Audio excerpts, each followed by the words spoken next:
Hello, hello, hello Natacha. Bonsoir Richard.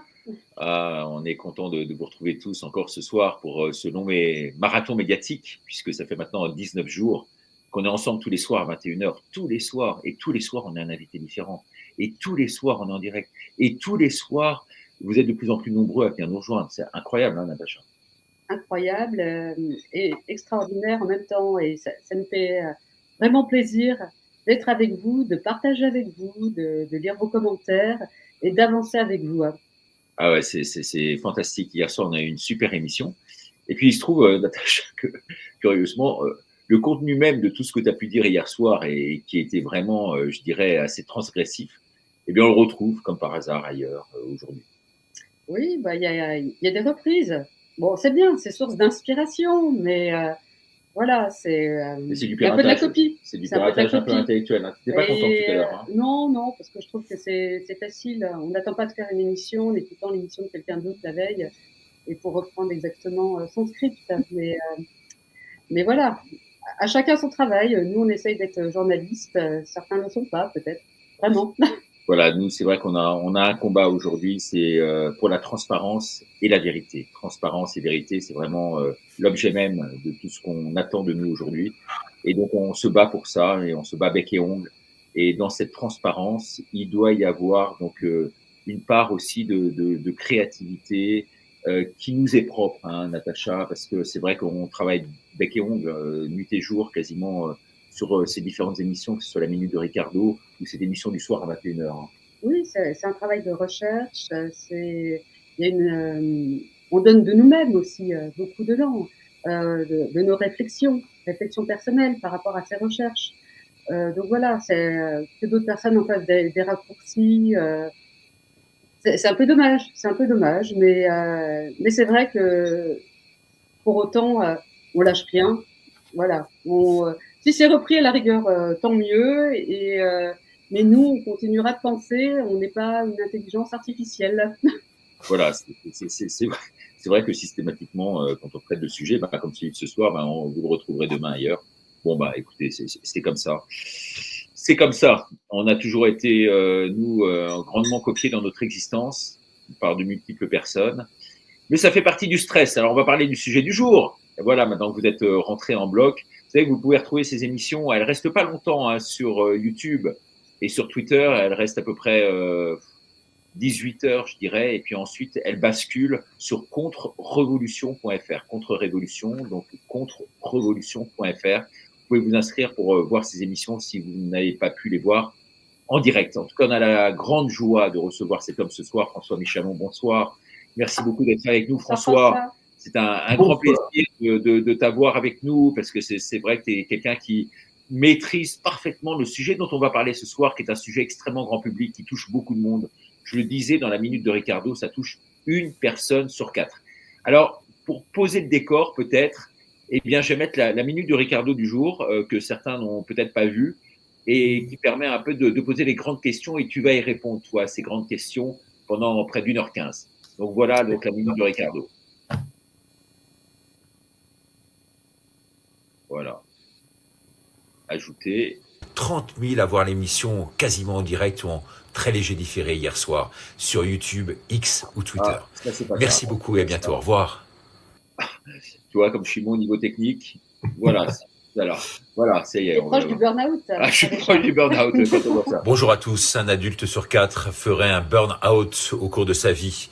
Êtes-vous vous-même touché par cet épuisement professionnel ? Nous avons tous des périodes où nous nous sentons très stressés, mais avec ce régime actuel au pouvoir, toutes les décisions qui sont prises à l'emporte-pièce, eh bien la menace de guerre et également la pauvreté qui s'installe, nous sommes, c'est vrai, plus stressés aujourd'hui que jamais. Comment prévoir le burn-out ? Quels sont les premiers symptômes ? Alors son diagnostic reste parfois difficile à émettre et peut-être même confondu avec d'autres troubles psychiques ou encore des maladies. Votre profession est-elle elle-même la plus touchée par le burn-out ? Comment faire pour s'en sortir aujourd'hui ? C'est le sujet du jour dont nous vous parlerons ce soir sur notre antenne YouTube, la Minute de Ricardo à 21 h en direct. Retrouvez-nous donc comme tous les soirs. Vous étiez... Voilà. Voilà François, donc le décor est posé, je dirais, on s'est planté, on sait à quoi s'en tenir, on attend avec beaucoup d'impatience tout ce que tu vas pouvoir nous dire là ce soir par rapport à cette maladie qui, je le disais en introduction, touche beaucoup de monde et de plus en plus de monde, n'est-ce pas? Oui, tout à fait. Alors attention, c'est pas encore reconnu comme étant une maladie professionnelle. C'est ce qui fait grincer des dents d'ailleurs pour certains. Et puis je pense que, puisqu'on a commencé à planter le décor, il serait bien également de dire qu'est-ce que le burn-out et à quel moment c'est apparu. Parce que le burn-out est apparu dans les années 60. Parce que ça, on ne sait pas. Et puis, c'était à l'époque lié avec une fatigue extrême, liée au travail, bien sûr. Et c'est un psychanalyste new-yorkais qui avait publié un article sur le sujet, Burnout Syndrome. Et puis, ils se sont aperçus que c'était de nombreux bénévoles des free cliniques, c'est-à-dire ceux qui s'occupaient des autres et qui étaient dans la dépendance. Et ils avaient développé un certain nombre de symptômes, de fatigue, de rhume, de maux de tête. Et c'est comme ça qu'est arrivé le mot burn-out. Et pendant très longtemps, on n'en a pas entendu vraiment parler.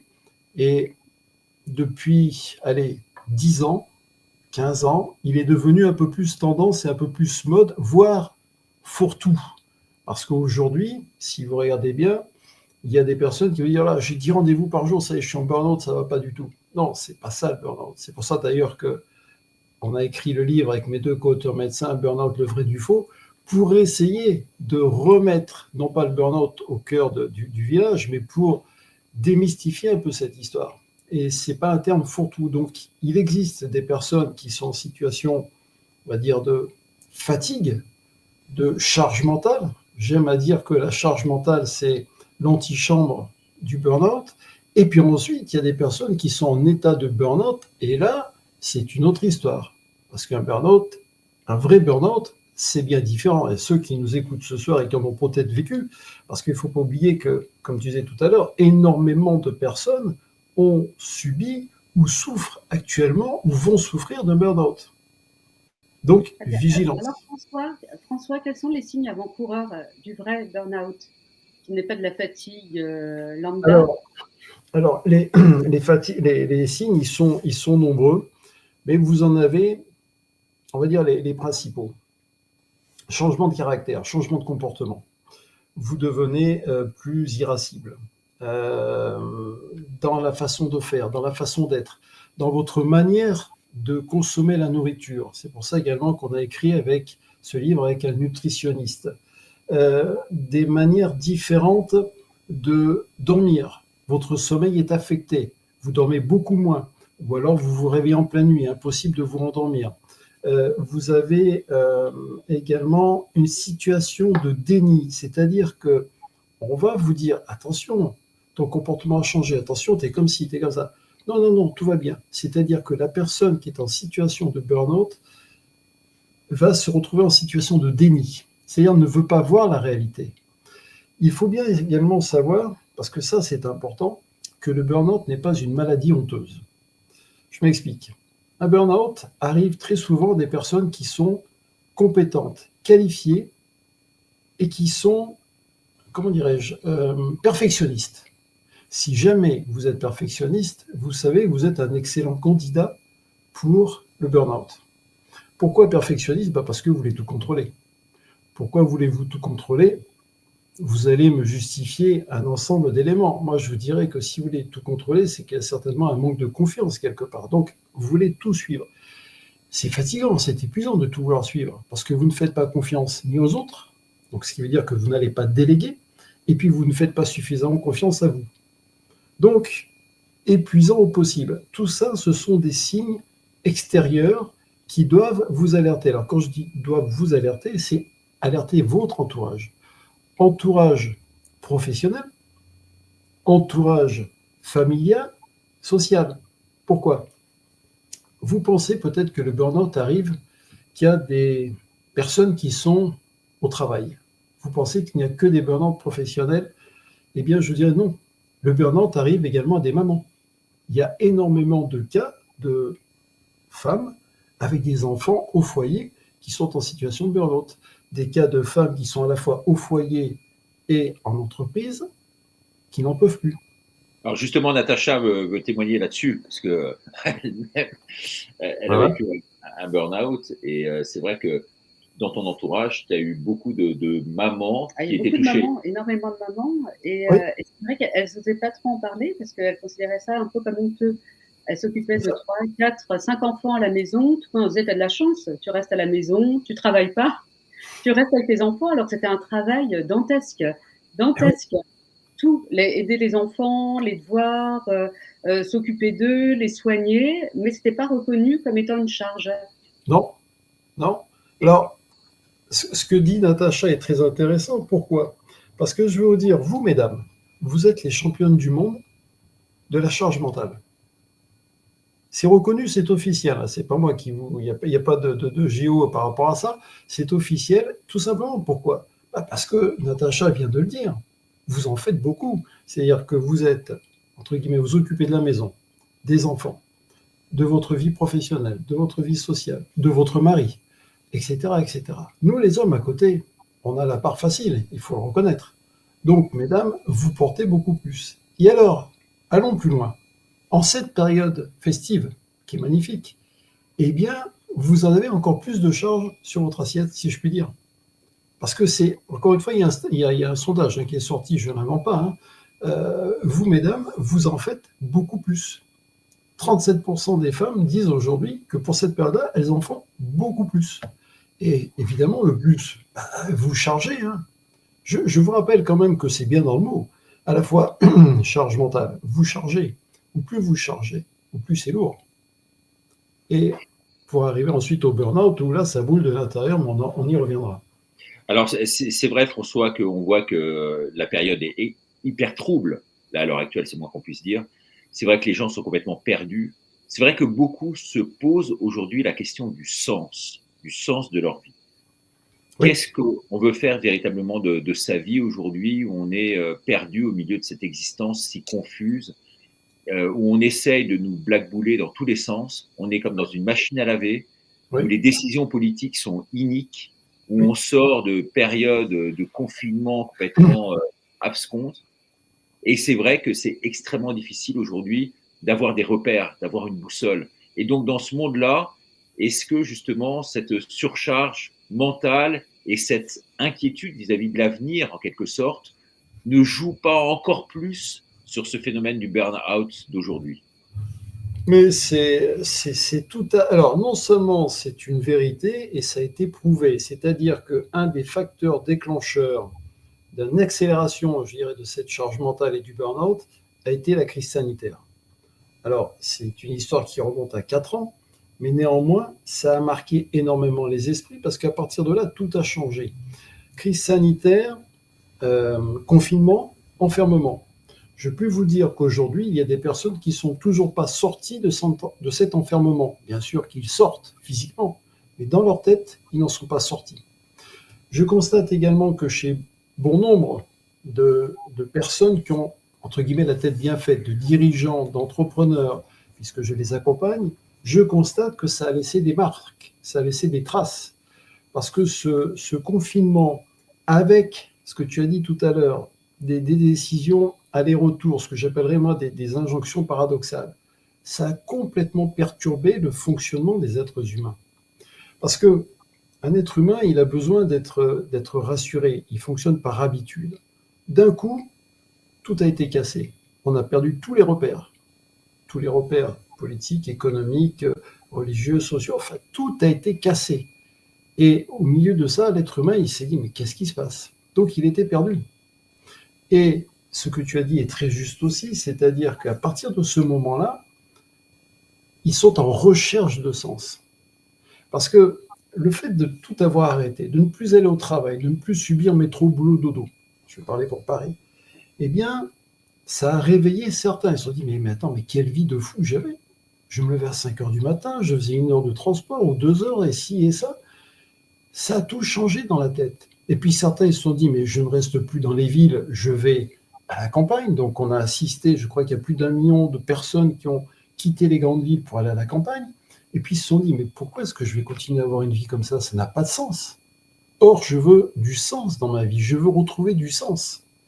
Et ce qui veut donc dire que tout a changé, même professionnellement. Aujourd'hui, il est difficile de trouver certaines personnes pour venir travailler dans des domaines de la restauration, de l'alimentation et dans différents autres services. Très compliqué.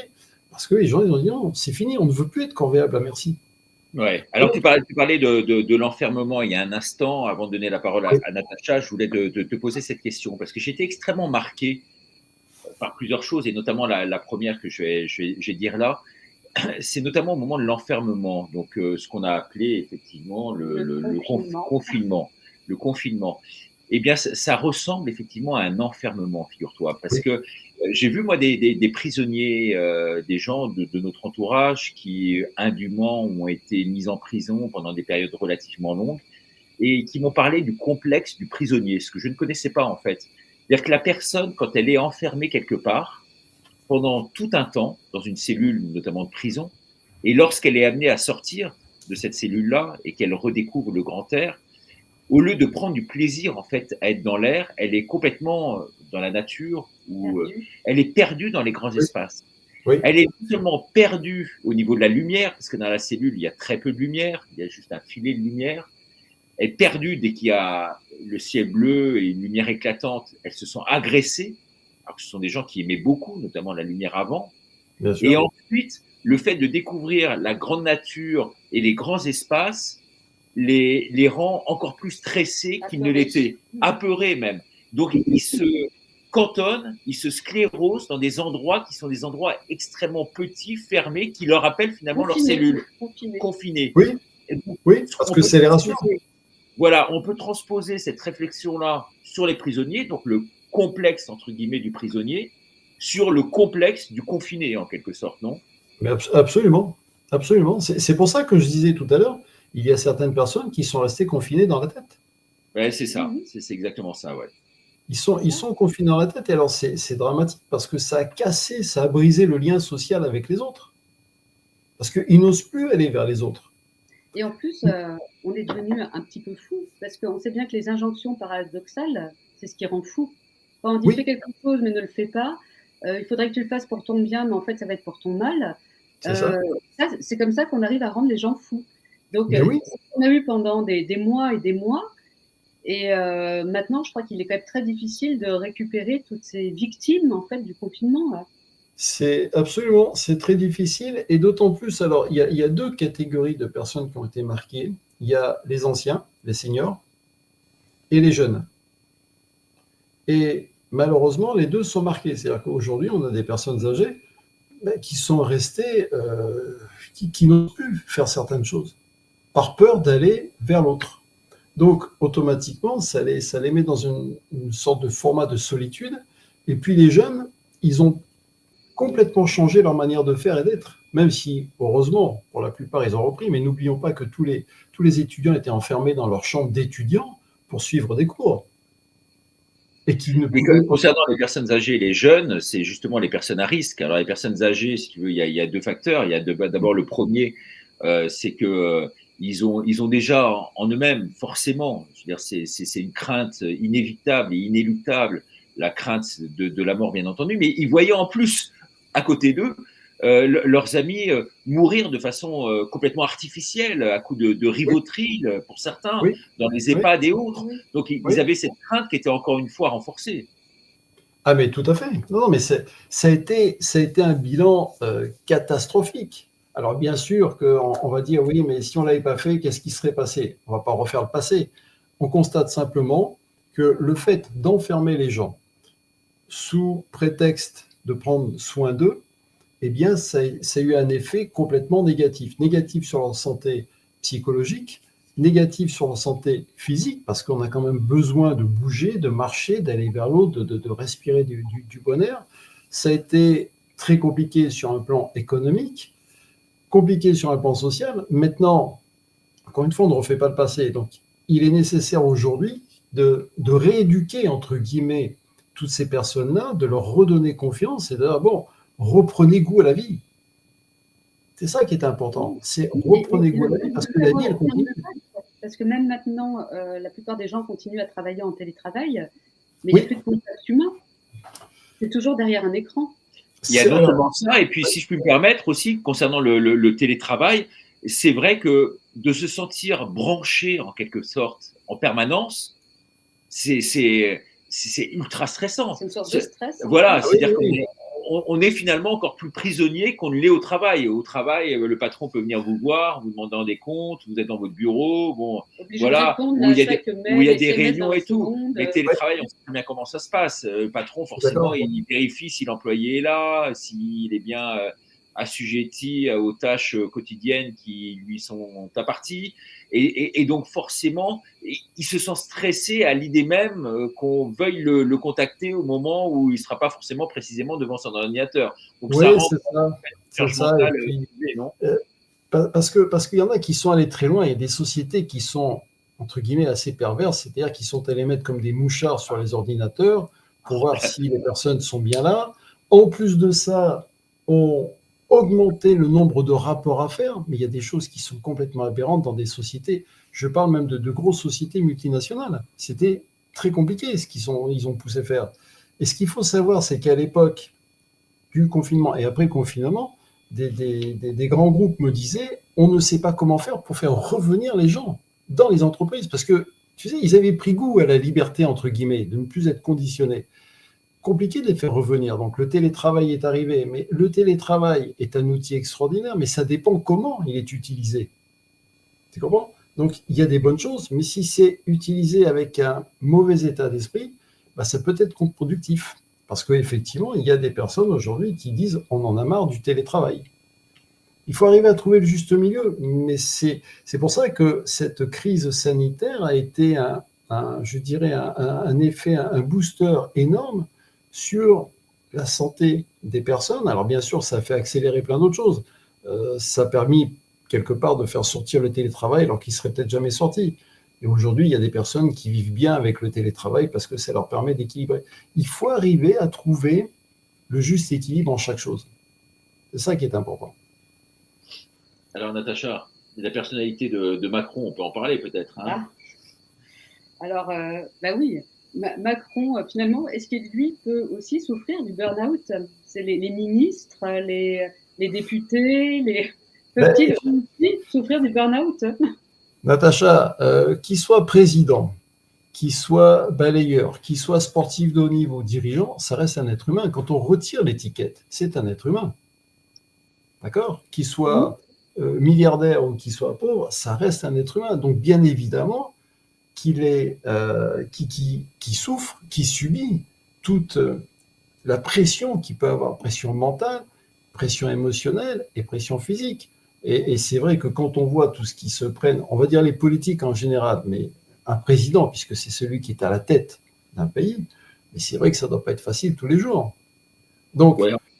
Encore que lui, il a l'air vraiment de se prévenir. Alors, tu vas nous en parler justement, parce que les gens qui nous regardent ce soir sont très intéressés par tes remèdes. C'est pour ça qu'ils nous regardent. L'état des lieux, peut-être qui l'ont déjà perçu, mais en tous les cas, comment faire pour se préserver? Alors, on voit concernant Macron, par exemple, que lui, il voyage énormément. Du reste, dès qu'il y a une crise, il part avant, pendant, après. Il n'arrête pas de voyager d'un continent à l'autre, d'un pays à l'autre, soi-disant pour des contrats mirifiques, mais bon, on a du mal à en voir les conséquences et puis vraiment les attributs aujourd'hui concrets en France. Mais lui part tout le temps là. Par exemple, avant la grande cérémonie là de Notre-Dame, dont nous avons parlé, ben, il était alors que même la France était aux abois, le pays était ultra miné par tous ces problèmes de politique interne. Lui était parti dans le désert, voilà, visiter dans le désert. Avant, il était au Mexique, après, il était en Argentine et au Brésil. Quoi, je veux dire, il n'arrête pas de voyager. Est-ce que le voyage, alors si on n'a pas les moyens, c'est beaucoup plus difficile forcément, mais est-ce que c'est pas un moyen justement de pouvoir retrouver une forme d'équilibre quelque part? Alors, effectivement, ça peut être un moyen. Le voyage peut être un moyen, mais simplement ce qui est intéressant dans ce que tu montres, c'est de prendre de la distance. C'est-à-dire, plutôt que d'être au cœur de l'événement, il prend de la distance. Donc, en prenant de la distance, tu vois les choses différemment. Ce qui veut donc dire que si vous êtes soumis à une pression intense qui vous nous regardez, prenez toujours de la distance. Moi, j'aime à dire, prenez de la hauteur. Certains vous disent, oui, mais attends, on va prendre du recul. Non, prenez de la hauteur. Parce que lorsque vous prenez de la hauteur, lorsque vous montez au 10e, 20e, 30e étage de la tour, vous n'avez pas la même vue que lorsque vous êtes au rez-de-chaussée ou lorsque vous êtes au -1. Donc, de ce fait, vous avez une vision à 360 et vous n'êtes pas impacté de la même manière. Donc, il se peut, je dis bien il se peut, puisque je ne conseille pas, donc je ne pourrais pas vous dire, que le président se serve de prendre de la distance, de voyager pour se mettre dans un autre état d'esprit, pour voir les choses différemment. Et puis, n'oublions pas aussi, deuxième clé qui est importante, c'est qu'il délègue. Il a des gens qui bossent pour lui. Donc, il se dit, je laisse les ministres, je laisse un tel et un tel faire, et moi, j'arrive après. Donc, pensez à déléguer. C'est hyper important. Mais si vous êtes quelqu'un qui manquait de confiance ou qui voulait tout contrôler, eh bien, vous risquez de retomber dans ce schéma que je vous disais tout à l'heure, du perfectionniste, et ça va être épuisant. Donc, oui, prenez de la distance. Prenez également un autre conseil. Je ne sais pas si il l'applique, quoique, ne vous identifiez jamais à votre fonction. C'est-à-dire on n'est pas la fonction qu'on exerce, on n'est pas l'emploi qu'on exerce. Voilà, certains s'identifient en disant, moi je suis le patron, je suis directeur, je suis avocat, je suis ci. Ok, c'est ce que vous croyez, mais ce n'est pas une réalité. Faites attention, au plus vous allez vous identifier à une fonction, à un rôle, au plus ça va être compliqué pour vous parce que ça va vous enfermer. Vous voulez un exemple concret? Oui. Regardez les acteurs.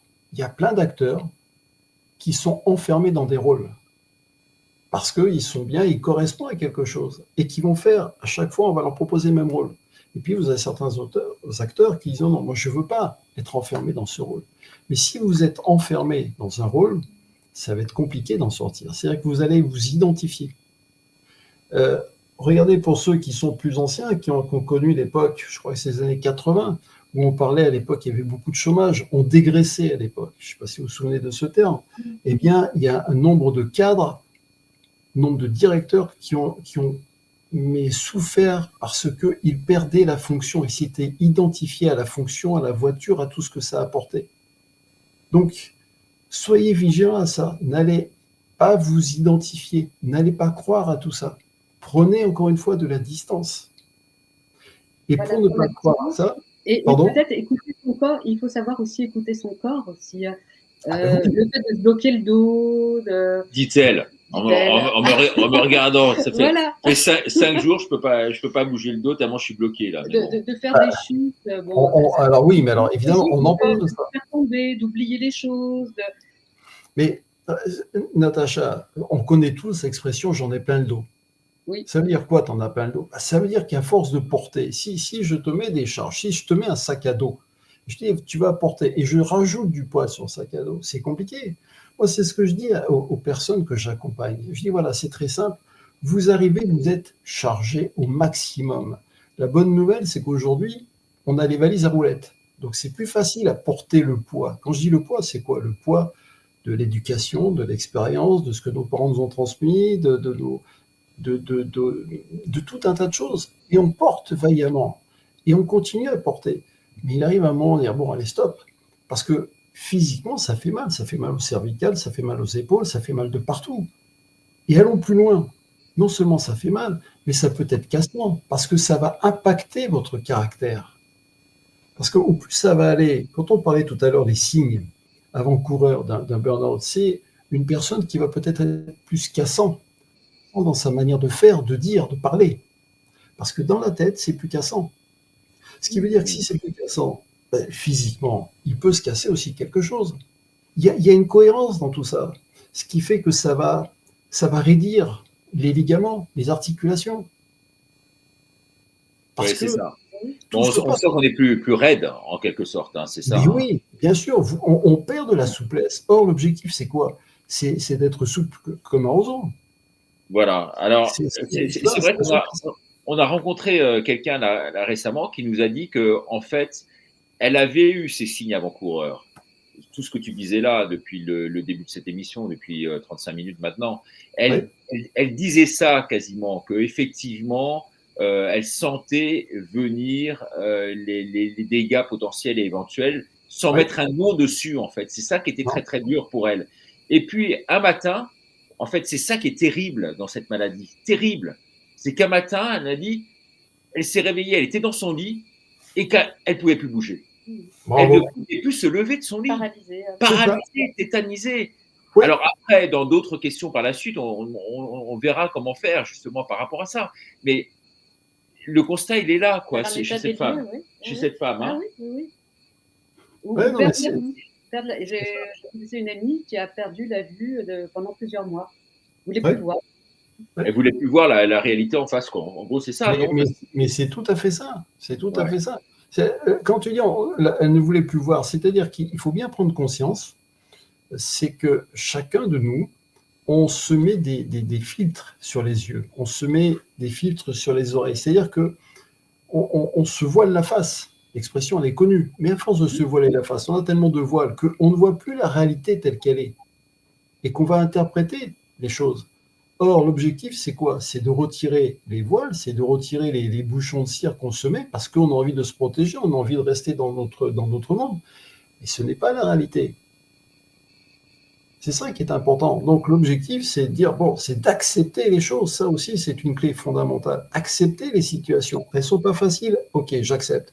Je me prends une tuile sur la tête. OK, merci mon Dieu, ça pourrait être pire. Mais c'est ça, c'est d'accepter les expériences qu'on nous envoie pour mieux progresser. Parce que les expériences, et là, quelquefois, ça peut être choquant ce que je veux dire, les expériences qu'on nous envoie, elles sont salvatrices parce que ça nous permet d'avancer. À condition de ne pas les subir. Ah ouais. C'est ça, oui. Ouais. Alors, c'est vrai que toi, tu fais non seulement des conférences dans les entreprises, tu sensibilises, notamment à travers tes livres et tout ce que tu peux dire, des dangers potentiels du burn-out, mais également, donc, tu reçois des gens, des consultations. Alors moi, imaginons que je vienne te voir, François, tu es quelqu'un qui inspire confiance, qui a une méthodologie. Je viens te voir et je te dis, voilà, je suis un peu stressé, Ricardo, là, je travaillais beaucoup, j'écris des livres, je suis convoqué à gauche, à droite, problèmes judiciaires, problèmes juridiques et compagnie, un stress à l'antenne. Bon, bref, qu'est-ce que tu peux faire pour moi? Voilà, je suis ton client. C'est quoi le profil déjà alors, le profil du client qui vient te voir, du patient? Tu appelles ça un client, un patient? Non, c'est un client. Un patient, c'est réservé à des professionnels de la santé. Je suis ni médecin, ni psy, ni coach. Donc, c'est un client. Une personne vient me consulter.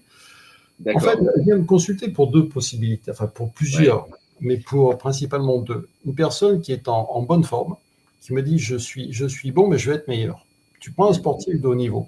Il est déjà, je parle de très haut niveau. Il est déjà très très bon parce qu'il a tout le staff autour de lui, etc. Mais simplement, il me dit je voudrais progresser. Je dis c'est tout à fait possible. Pourquoi? Parce que il faut bien comprendre qu'un sportif de haut niveau, comme un dirigeant, qu'est-ce qui le limite à un moment donné? C'est les blocages qui s'est mis dans la tête.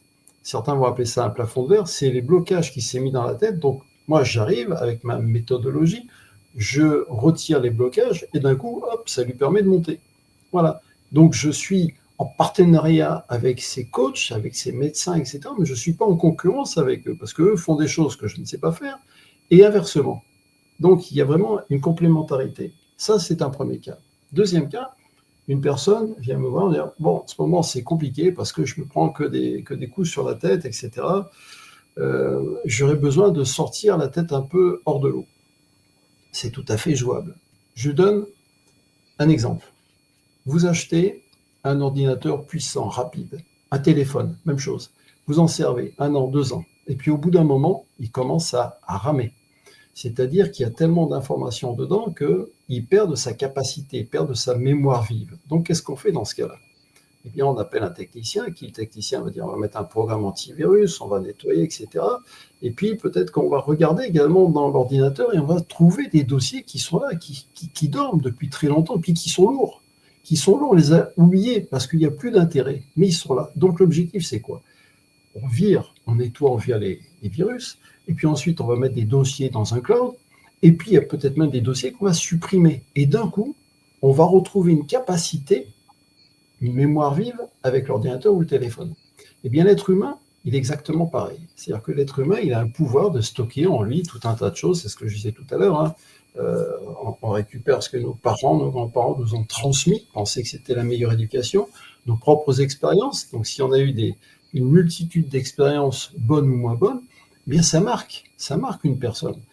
Et on porte vaillamment. Moi, qu'est-ce que je fais dans ce cas-là? J'arrive et je vais mettre un programme qui fait que instantanément, la personne va se retrouver allégée. En étant allégée, elle va se dire, mais c'est incroyable, je retrouve des capacités, je découvre de nouvelles opportunités, et c'est comme ça que j'accompagne les personnes pour à la fois les alléger de tout ce qui se sont accumulés. Attention, je ne suis pas là, je ne suis pas un psy. Ils ont besoin, certains, d'aller voir un psy pour parler. Moi, je ne suis pas un psy. Mais j'ai simplement mis en place, il y a plus de 20 ans, une méthodologie qui va faire réactiver des parties du cerveau, réactiver des parties de la cellule et lui redonner une vitalité qui lui manquait parce que il s'était endormi avec un certain nombre de lourdeur, de négativité, tout simplement. Et ça se passe de quelle manière? C'est en faisant des exercices particuliers, de la relaxation? Ça se passe de la meilleure manière possible. Alors, il faut bien savoir également que je ne reçois jamais dans un bureau. Je ne suis pas un médecin, je ne suis pas un psy, donc je reçois toujours à l'extérieur. C'est-à-dire que j'accompagne mon client, j'accompagne la personne, et ensemble, on va marcher. Et pendant 1 heure, on marche. Et pendant 1 heure, je lui développe, je lui donne les outils de cette méthodologie pour lui permettre de se libérer. Parce que l'objectif, on parlait tout à l'heure d'enfermement, on parlait de confinement. L'objectif, c'est de libérer la personne d'elle-même, de libérer la personne de l'enfermement dans lequel elle s'est mise par rapport à ses croyances, par rapport à tout son poids, par rapport à tout ça. Et en faisant cet exercice-là, à chaque fois, on prend un moment, on marche ensemble. Ensuite, je leur donne des exercices bien particuliers qui fait que, en les appliquant, ça va accentuer le phénomène de libération et de légèreté. Et puis, il y a des conseils avisés, personnalisés, parce que chaque personne est particulière. C'est pour ça que c'est vraiment du personnalisé, c'est du sur-mesure. Eh bien, la personne redécouvre des merveilles. Dernièrement, j'étais à un Zoom avec d'autres personnes. La personne, je ne sais pas si vous vous rendez compte, se met à témoigner. Elle ne savait pas que j'étais là. Elle dit, François m'a sauvé la vie. Je ne sais pas si vous vous rendez compte. Je dis, attendez, vous allez un peu fort. Je peux pas, c'est gentil, mais je ne suis pas un médecin. Un médecin, oui, il peut sauver une vie. Mais c'est pour vous montrer que l'enfermement dans lequel les personnes sont et la difficulté dans laquelle elles sont. Et que je peux en témoigner parce qu'on a, je crois, un ami médecin en commun qui est en Charente-Maritime. Oui, bien sûr. Tu vois de qui je veux parler. Oui, tout à fait. Et qui m'a dit le plus grand bien de toi. Et effectivement, tu as un effet ultra bénéfique sur toutes les personnes que tu rencontres. Alors, ce que je retiens de ce que tu dis aussi, c'est que quelque part, à travers ta méthodologie, bon, c'est techniquement extrêmement difficile, j'imagine, d'en parler comme ça à l'antenne, parce que d'abord avec tes propres. Oui, puis c'est pas le but non plus. C'est pas le but non plus. Mais c'est qu'en fait, d'après ce que j'ai pu comprendre, tu es, pour les gens qui viennent te voir, une forme d'antivirus. Tu es l'antivirus, en fait. C'est-à-dire que tu enlèves tous les parasites que la personne a en tête et qui la plombe, en quelque sorte. Oui, c'est ça, c'est ça. Antivirus aujourd'hui, Natacha, je pense que c'est une circonstance. On en a besoin. On en a besoin. Oui. Enlever les parasites. Enlever les parasites. Tout à fait. Mais tu vois, je pense en parlant de ça, j'ai un client dernièrement qui m'a contacté, qui me dit, j'ai un souci, un homme d'affaires adorable, bien, etc. Il me dit, voilà, j'ai un problème, je manque de motivation. Pourtant, il a fait des choses extraordinaires dans sa vie. Il m'a dit, je manque de motivation. Je lui ai expliqué pourquoi il avait un manque de motivation, parce que c'est important. Il faut bien savoir que, grâce à mon expertise, je sais ce dont la personne a besoin. Je n'ai pas besoin de voir la personne, c'est simplement en discutant, parce que j'ai une certaine acuité mentale, je dis, bon, il y a ça et ça et ça. Eh bien, cette personne, elle me dit, OK, on fait quelque chose ensemble, on fait un programme ensemble. Eh bien, Elle me dit, ça y est, je retrouve quelque chose que j'avais perdu. Parce qu'elle avait perdu la motivation. La motivation, elle est importante. Hein. La motivation, c'est la vie, c'est perdre sa vitalité. Donc, il y a des choses qui sont absolument extraordinaires à mettre en place. Il est évident, et ça c'est important, il est évident que si une personne vient me voir, c'est que quelque part elle a déjà pris conscience qu'il y a un certain nombre de choses qui ne vont pas en elle. Je ne peux pas obliger une personne à suivre un programme si elle n'a pas envie. Par contre, si elle me dit, OK, j'ai envie de voir, j'ai envie de découvrir, ça me fait penser, j'ai accompagné un sportif de très haut niveau médaillé il y a quelques années en arrière, il m'a dit, écoute, à ta méthode, j'y crois pas tellement, mais j'ai pas tellement le choix, je vais y aller. Eh bien, j'ai revu sa vidéo témoignage de l'autre jour, il dit, mais qu'est-ce que ça fait du bien de retrouver la joie, et c'était bénéfique pour lui, en plus il pratiquait un sport en équipe, il a dit, mais ça bénéficie à toute l'équipe. C'est de retrouver cette vitalité en soi, cet enthousiasme, cette joie, c'est nécessaire. Parce que sinon, vous êtes enfermé. L'enfermement, vous êtes enfermé. Voilà. Et est-ce que la foi peut jouer, en fait, dans la guérison, quand on a un burn-out? Alors, c'est une bonne question, parce que tu sais que sur cette chaîne, on a beaucoup de gens qui nous regardent, je dirais presque, à mon avis, 90%. Les gens qui nous regardent sont des gens qui ont la foi. Il suffit de voir les thèmes à invoquer pour voir qu'on est extrêmement suivi, parce que ils savent que si on parle de foi, c'est chez nous, hein, tout simplement. C'est bien, c'est bien, c'est bien. C'est vrai que les gens se disent que par la foi, on peut tout sauver et se guérir quasiment entièrement. Est-ce que tu es partie de ces gens-là ou pas? Alors, ce qui est excellente question, je dirais pourquoi. Parce que déjà, d'une part, bon, la foi, elle est personnelle. Chacun a sa croyance, a son chemin. Mais je m'aperçois qu'au fur et à mesure que je discute avec les clients, chaque client a une certaine foi. Alors, foi en la vie, foi en son Dieu personnel. C'est pas une question de marque, comme je dis bien souvent. Mais que la foi est importante, absolument. Et que, allons plus loin, moi, la définition que je donne, une des définitions que je donne sur le burn-out, elle est la suivante. Le burn-out, c'est un excès du moi au détriment du soi. Elle est importante. Pourquoi je dis un excès du moi au détriment du soi? Je m'explique. Ouais. Le burn-out, c'est pour des personnes qui sont battantes, qui sont compétentes, qui veulent toujours plus. Et comme on sait qu'elles sont capables, on va leur dire, tu vas arriver à faire tes objectifs et tu vas arriver à faire mieux, Et la personne, elle y va, parce que l'ego, il y va, pour tout un tas de raisons. Jusqu'au jour où, pouf, il n'y a plus rien, on en parlait tout à l'heure. D'où la nécessité de revenir à soi. Au lieu d'aller vers le moi, revenir à soi, parce que tout se passe à l'intérieur. Si vous privilégiez votre soi intérieur, vous allez dire, mais oui, mais bien sûr. Et c'est là où ça va donner du sens. Parce que quand on dit, je retrouve du sens, du sens à quoi? Du sens à votre vie. Vous avez envie de retrouver votre essence. C'est ça qui est important. Et non plus de courir après des choses extérieures. Ça ne veut pas dire que vous ne pourrez pas à nouveau refaire de très belles choses, mais c'est simplement d'abord de penser à soi. Vous ne pouvez pas penser aux autres si vous ne pensez pas à vous. Hein. Charité bien ordonnée commence par soi-même. J'ai pas un mot.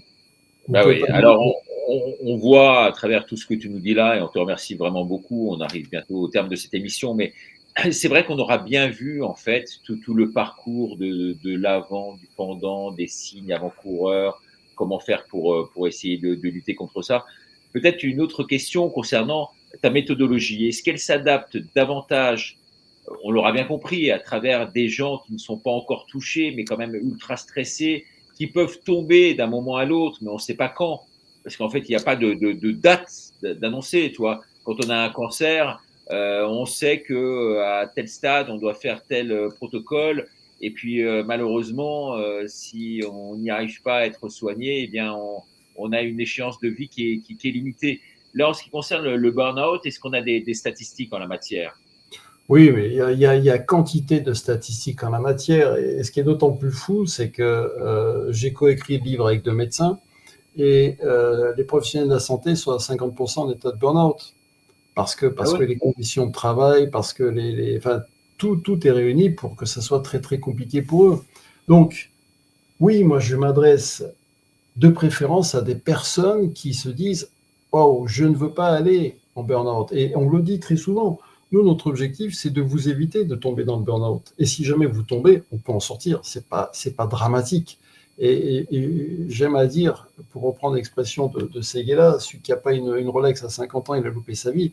Celui qui n'a pas fait un burn-out à 50 ans, il est peut-être passé à côté de quelque chose, parce que c'est une expérience qui peut être intéressante, traumatisante pour certains, je suis d'accord. Mais pour d'autres, ça a été un rebond. Moi, je sais que j'en ai fait un il y a très très longtemps, mais ça m'a permis de rebondir et ça m'a permis de comprendre plein de choses. Donc, ça dépend comment vous vivez les situations. Donc, soyez vigilants, prenez soin de vous. Vous savez, c'est pas une phrase anodine, hein. Vous êtes la personne la plus importante au monde, pour vous et pour votre entourage. Donc, si vous êtes capable de prendre soin de votre capital immobilier, de votre capital social, numéraire, ce que vous voulez, vous devez prendre soin de vous. C'est ça. C'est indispensable. Oui, il faut déjà se sauver soi-même avant de pouvoir sauver les autres. Mais oui. On dit souvent aux mamans, si vous voulez sauver vos enfants, sauvez-vous déjà lors d'une dépression ou d'un burn-out, même pour être là après pour votre famille. Donc il faut et enlever la culpabilité. Mais on est bien d'accord. Et c'est du bon sens, tu vois. On parlait de sens. De mal faire, l'impression de mal faire. Effectivement, il y a une pression familiale, il y a une pression de la société. Tu peux le faire, donc il y a une obligation du résultat. Oui. Donc tu peux le faire, donc tu es obligé de le faire. Ouais. Donc tu ne peux pas faillir. Ce qui est terrible en fait. Ce qui est terrible. Ah, non, c'est terrible. Et puis après, vous avez un autre facteur qui est très ennuyeux, c'est que vous avez d'outre mort, culpabilité, etc., qui arrivent au galop. Et là, ça vous tord dans tous les sens. Donc, fuyez ça. Enfin, moi, c'est ce que j'explique, parce que ça ne peut pas vous élever. Votre objectif, et c'est un de mes objectifs lorsque j'accompagne mes clients, c'est de vous élever. Pour vous élever, il est nécessaire de vous alléger. On élève nos enfants, Natacha, on est d'accord, Richard, on est d'accord. On élève nos enfants, mais dans les deux sens du terme. On les élève pour donner une bonne éducation et pour qu'ils montent, comme on dit dans la société. Eh bien, c'est exactement la même chose. Moi, une personne, un client, l'objectif, c'est de l'élever. S'il s'élève, ben, il aura une vie qui est plus facile, plus agréable, moins de souffrance, moins d'efforts, voilà, et qui plus en harmonie avec les lois de l'univers. Enfin, bon, je vous donne comme ça, on vrac un certain nombre de points qui sont importants. On pourrait développer ça très longtemps, mais c'est ça, c'est de retrouver... Lâcher prise aussi, savoir lâcher. Bien sûr, lâcher prise. On a tiré sur la corde, elle lâche. Donc, il faut savoir lâcher avant de trop tirer sur la corde, qu'elle nous entre les mains. Hein. Bien sûr. Non, c'est pour ça que je dis que c'est hyper intéressant, mais n'attendez pas. Vous savez, vous roulez dans la voiture, il y a le voyant rouge qui s'allume. Oh là, je vais au garage. Puis il y en a qui disent, bon, c'est pas grave, on continue, etc., etc. Puis un jour, pouf, ça casse. Ah, mince. N'attendez pas d'avoir une maladie grave à tout point de vue pour dire, ah, parce que combien de fois on constate des personnes qu'on connaît tous, ils sont arrivés à des maladies très graves, et là, il y a la prise de conscience. Ah mince, si j'avais su. D'accord ? Donc, voilà. Alors, d'un autre côté, ce qui est très intéressant dans ce que tu dis aussi, et ça rejoint une expérience fantastique vécue par l'invité qui sera là demain soir, cet homme que nos téléspectateurs aiment beaucoup et qu'ils ont pu découvrir sur notre antenne. C'est un homme qui, en fait, vivait aux États-Unis, qui était vraiment un chef d'entreprise, directeur dans un très grand groupe aux États-Unis, rentré par le bas de l'échelle, qui est monté très très vite, très très haut, à tel point qu'il est devenu richissime au sein même de ce groupe. Et il voyageait à travers le monde, mais à quel prix ? À quel prix ? Il a voyagé donc à travers le monde pendant des lustres. Et puis, un matin, à force de faire des voyages, il s'est réveillé et il ne savait même plus où il était. Il ne savait même plus où il était, dans quel pays, dans quelle ville. Oui. Il avait beau, il s'est dit mais ça a duré, raconte-t-il, hein, pendant vraiment une phase très longue, où il s'est dit, dans son lit d'hôtel, tous les hôtels sont assez aseptisés à ce niveau-là, j'imagine que c'est les grands hôtels, des grands groupes internationaux, tu vois ce que je veux dire. Il s'est réveillé dans son lit en se disant, mais où je suis aujourd'hui ? Est-ce que je suis à Kuala Lumpur ? Est-ce que je suis à Saigon ? Est-ce que je suis à Singapour ? Il savait même plus dans quel pays il était, ni même, dit-il, dans quel continent, toi. Là, j'ai pris que des pays asiatiques, mais bon, ça aurait pu être l'Inde ou je sais pas quoi. Bon, et c'est complètement dingue. Et il s'est dit, là, ça ne va plus. Là, ça ne va plus. Donc, je rentre là-bas aux États-Unis où était sa société mère, et puis je stoppe tout en fait. Que justement, j'anticipe le burn-out. Et ça. là, il a complètement changé et ça rejoint complètement ce que tu dis parce que il se sentait lesté, si tu veux, quelque part, avec ce sac à dos qu'il avait sur les épaules qui était trop lourd. Et donc, il est monté dans l'Everest avec des sportifs comme toi de haut niveau. Et il s'est senti tellement ralenti dans cette montée alors qu'il était très, très fit au niveau sportif. Il a réussi ses pas, quoi. Donc, il fallait vraiment qu'il puisse évacuer tout ce qu'il avait à la fois sur le cœur, dans la tête et sur le dos, en fait. Mais il a eu, entre guillemets, la présence des esprits de le faire. Voilà. Non, c'est important. Et c'est ça pour dire que ça rejoint ce que tu disais tout à l'heure. Il faut savoir s'écouter. Et combien de fois, dans notre éducation, arrête de t'écouter. Arrête de t'écouter. Tu dois faire les choses parce qu'il faut les faire. Il est nécessaire de. Il faut savoir. Ouais. La petite musique intérieure. La petite musique intérieure. Oui, c'est ça, bien sûr. Il y a plein de signaux qu'on nous envoie, que notre corps nous envoie, mais que la plupart du temps, oh non, c'est pas possible, oh non, j'y crois pas. C'est comme cette petite voix intérieure. Bien souvent, elle nous donne de bonnes informations, ce qu'on appelle l'intuition. Bah non, parce que la raison veut reprendre dessus. Et on passe à côté de plein de choses, bien sûr. Voilà. Et je rajouterai également autre chose, parce que c'est important, ça rejoint le burn-out. Je parlais en tout début de la solitude. Il y a une augmentation de la solitude chez les jeunes, mais c'est énorme. Et il y a des statistiques, encore une fois, là-dessus. Mais l'autre jour, il y a un jeune sur un des réseaux sociaux, un Suisse qui est arrivé en France et qui était seul. Et il a passé un message en disant « Mais au secours, je suis tout seul, qu'est-ce qui se passe ?» Et il a reçu énormément de soutien en retour. La solitude, c'est une catastrophe. Donc, soyez vigilants avec ça. On arrive en une période où ce sont les fêtes. On sait que les lendemains de fêtes, la solitude, elle est beaucoup plus marquante parce que les personnes sont restées seules, que ce soit des jeunes ou des moins jeunes. Donc, j'attire votre attention sur la solitude. Et d'ailleurs, on est en train de mettre en place une sorte pas de pétition, mais pour alerter tout le monde, pour justement faire bouger les choses sur la solitude. Donc, je vous en parle. Donc, voilà. Écoutez, en tout cas, c'était super. On va terminer avec peut-être tes livres, et puis on donnera après avec Natacha le programme qui va vous intéresser de cette semaine sur notre antenne. Vous allez voir, ça va vous amuser. Bon, d'abord les livres, François, parce que c'est les livres, c'est très simple. Vous avez un livre dont on a parlé, je vous le montre, c'est Burnout, le vrai du faux. Je ne sais pas si vous le voyez bien à l'antenne. Voilà, le mieux, si vous le voulez, alors je crois qu'il est encore disponible dans le commerce, mais le mieux, c'est vous me le demandez.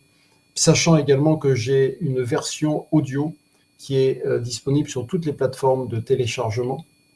Donc, ça, c'est tout à fait possible. C'est pas toi qui m'avais conseillé du reste, je crois, de mettre en audio sur les plateformes. Oui, bien sûr. Bah, moi, aujourd'hui c'est quoi ce système, en fait? Parce que je n'ai pas très bien compris.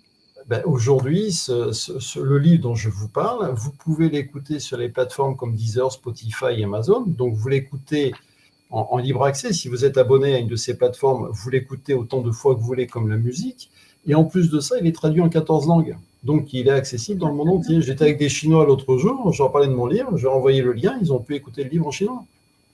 Et ça, c'est grâce à l'IA, c'est pas moi qui parle en chinois, je précise. Ah ouais, tu parles pas encore chinois. Hein. Non, pas encore. Mais vous savez que les Chinois sont très impactés par le burn-out et qu'ils ouvrent même des centres pour aider les jeunes Chinois qui sont en situation de burn-out. On n'en parle pas non plus, mais c'est une réalité. Ouais. Je vous dis la pression. La pression, ça fait des dégâts considérables, charge mentale, burn-out, solitude, donc voilà. Ah ouais. Allez voir. Des gens à cause de la pression qui tombent dans la pression, dans la dépression et puis qui boivent de la pression aussi. Qui boivent aussi de la pression, oui. C'est bon. Ça peut amener à l'alcoolisme. Ça peut, non, mais ça peut amener Oui, bien sûr. des gens qui commencent à avoir un début de burn-out veulent être soutenus avec alors plein de vitamines, ça peut être des boissons Oui. énergétiques, et après des drogues.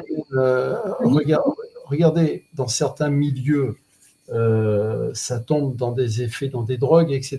Parce qu'il faut résister à la pression, parce qu'il faut se donner un stimulus tous les jours.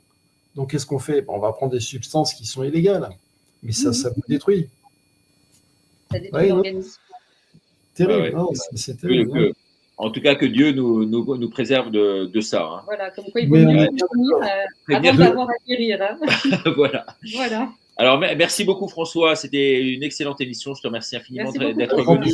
Pour les téléspectateurs, effectivement, nous avons un programme extrêmement chargé cette semaine, avec non seulement jeudi, Natacha, le retour tant attendu d'Alexandre Havard. Alexandre, voilà. On vous a présenté déjà et qui va revenir cette fois-ci avec nous ce jeudi. On va parler de politique avec Alexandre et de projets peut-être qui pourraient, enfin je le pense, mais qui pourraient sauver la France pour qu'on puisse prendre les choses en main, mais avec intelligence, avec l'intelligence de l'esprit, du cœur, avec magnanimité et surtout le leadership. Le leadership vertueux, et également, donc lisez ses livres, comme ça vous serez vraiment très, très touchés, d'autant plus qu'il en parlera par ce qu'il dira, mais également il dit le terme principal de ce que je retiens, c'est le courage. Aujourd'hui, on a affaire, notamment au niveau politique, à des pleutres. Qu'à des pleutres. C'est gorgé de pleutres. Des gens qui renoncent à tout du jour au lendemain, qui sont pour là avant de... Que ce soit du président, en passant par les députés, en passant par les autres, vraiment, on est ultra déçus par tous ces pleutres. Et donc aujourd'hui, il faut enfin quelqu'un qui arrive, je pense que François partage ma vision des choses, et qui ait du courage. Le courage, ça ne s'invente pas. Le courage, ça se teste, et puis ça, je dirais, ça se, comment on pourrait dire, ça se perçoit, et ça se perçoit. Voilà, et qu'il puisse s'engager en faisant bien les choses. Mais ça me fait penser, il y a quelques temps en arrière, je ne dirais pas son nom, mais je discutais avec une femme politique qui n'a pas sa langue dans sa poche. Elle me dit, mais le problème, c'est que nos hommes politiques n'ont pas de couilles, donc ça ne peut pas avancer. Oui. Et ouais, c'est ça. Et pas de couilles, burn, il faudrait leur demander de mettre leur burn out. Absolument.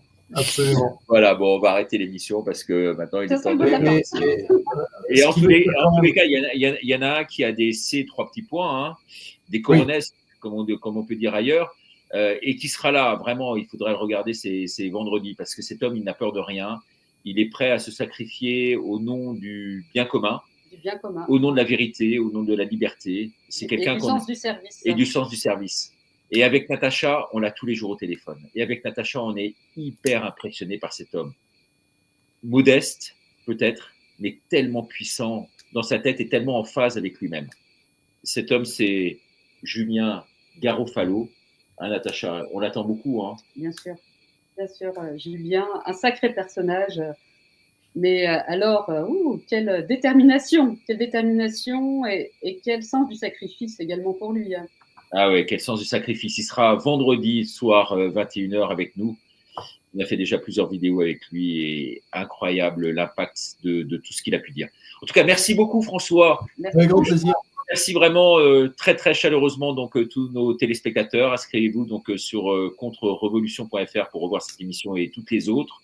Déjà les 17 premières. Et puis, merci du fond du cœur. Et donc, à demain pour une nouvelle émission. Au revoir. Au revoir. Merci. Au revoir.